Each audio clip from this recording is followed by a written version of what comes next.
जय मसीह की। Praise the Lord everyone. प्रभु यीशु के मधुर और मीठे नाम में शालोम। मेरे प्यारे सियोन के यात्रियों, कैसे हैं आप सब? उम्मीद करती हूँ प्रभु यीशु की दया से सब भले चंगे होंगे। आइए आज मैं आपको सियोन के सफ़र में ले चलती हूँ, जहाँ आज मैं आपको बाइबल से एक ऐसे जीवन के बारे में बताऊंगी। तो चलिए प्रभु यीशु के नाम से शुरू करते हैं आज के सफ़र को, जहाँ पवित्र आत्मा हमारी अगुवाई करेंगे। टॉपिक है मार्थावादी जीवन। मैं हूँ मार्था, मेरा गांव बैतनिय्याह है, भाई मेरा लाजर और बहन मरियम है।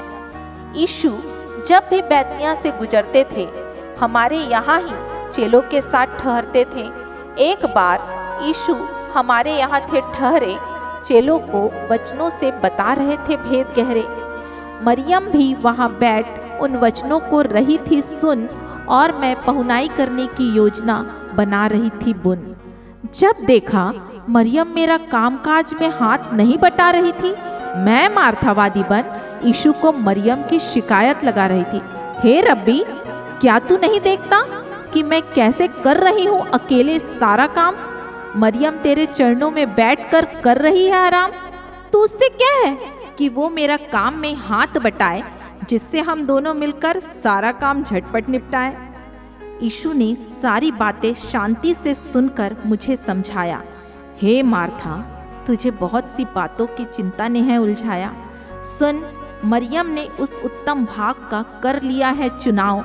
यीशु के वचनों से हो गया है उसका लगाव, जिससे उसका अब कभी नहीं होगा अलगाव। यीशु की इन बातों ने डाला मुझ पर गहरा प्रभाव।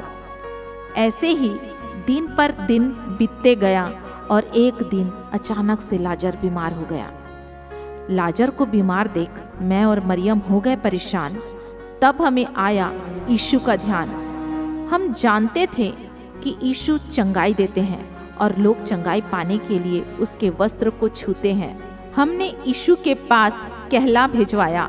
उस समय में हम दोनों बहनों का विश्वास था डगमगाया कि जिससे तू प्रीति रखता है वो बीमार है। हम दोनों बहनें बहुत व्याकुल और लाचार हैं। तू जल्दी आकर उसे दे दे चंगाई। तेरे सामने हम दोनों बहनें दे रहे हैं दुहाई। हमें उम्मीद थी कि संदेशा पाकर यीशु तुरंत आ जाएगा, और मेरा भाई जो बीमार है वो यीशु के छूते ही चंगा हो जाएगा। पर ये क्या? यीशु ने सुनकर ये कि लाजर है बीमार, आने में कर दी देरी और दिन लगा दिए 4। उसके इस देरी से मेरे भाई की हालत और बिगड़ गई, और मेरे भाई लाजर के मृत्यु के साथ हम बहनों की आखिरी उम्मीद बिखर गई। गांव में लोग हमसे कहने लगे कि कहाँ है वो यीशु तुम्हारा दोस्त? लाजर के बीमार होने पर भी वो नहीं आया, क्या है वो इतना व्यस्त? मैं भी अंदर से टूट चुकी थी और हो रही थी परेशान। यीशु के न आने से थी मैं भी बड़ी हैरान। दिल पर पत्थर रख कर खुद को समझाया, और हम दोनों बहनों ने गांव वालों के साथ मिलकर लाजर को दफनाया। हम लाजर को खोकर बहुत दुखी और उदास थे।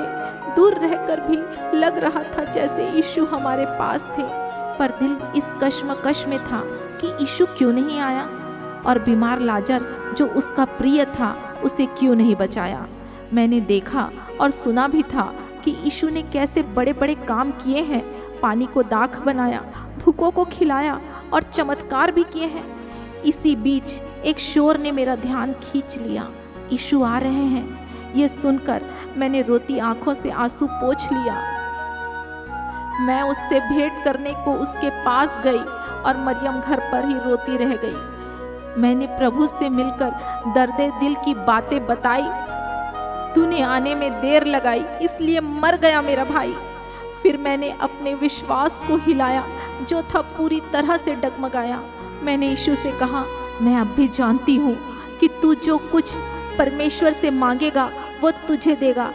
यीशु ने मुझसे कहा, तेरा भाई फिर जी उठेगा।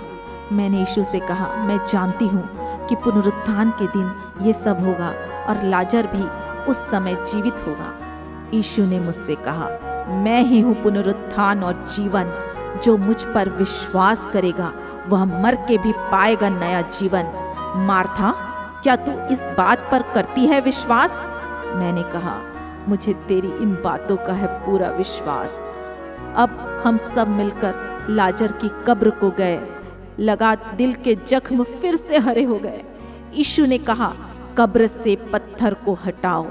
उनका मतलब था अपने मरे विश्वास को जगाओ। मैंने हमेशा की तरह मार्थावादी बन अपना मुंह खोला। 4 दिन हो गए उसे मरे, उससे दुर्गंध आती होगी, ये बोला। यीशु ने मुझसे कहा, क्या मैंने तुझसे नहीं कहा था कि तू विश्वास करेगी तो परमेश्वर का जलाल देखेगी? अब लोगों ने मिलकर पत्थर को कब्र से हटाया। यीशु ने परमेश्वर को धन्यवाद कर फरमाया, हे लाजर, कब्र से बाहर निकल आ। वो 4 दिन का मुर्दा कफन ओढ़े ही बाहर आ गया। सब ये दृश्य देखकर हो गए थे हैरान। कफन खोलकर उसे जाने दो, ये था यीशु का फरमान। आज तुम भी मेरी तरह मार्थावाद में ना पड़ना। यीशु आज भी वही यीशु है, ये कहकर शैतान से लड़ना। तर्कों से निकलकर यीशु के पास आ जाओ और विश्वास में दृढ़ होकर अविश्वास को भगाओ। सच है प्रियो, यीशु ही है पुनरुत्थान और जीवन। जो उसके पास आए वो पाता है अनंत जीवन, अनंत जीवन।